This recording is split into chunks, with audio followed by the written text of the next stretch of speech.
سالها پیش، یعنی تو سال 1991 تاجیکستان از شوروی آزاد شد.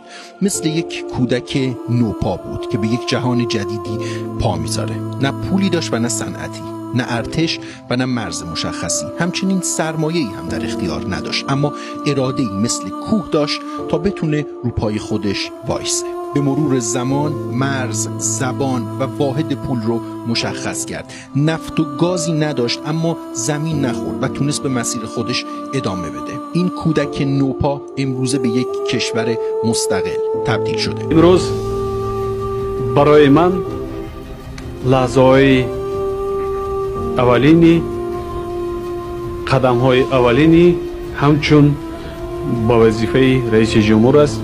در این وظیفه در این روزها برای من هم مشکل است، لیکن باوری دارم که با دستگیری خلق تاجیکستان، ملت عزیزم،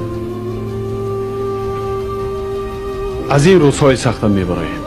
من سر تعظیم به نزد پای مردم تاجیکستان، خلق تاجیکستان فرود میارم و میگویم تا که باشم برای ملتم، برای خلقم، برای دولتم خدمت میکنم.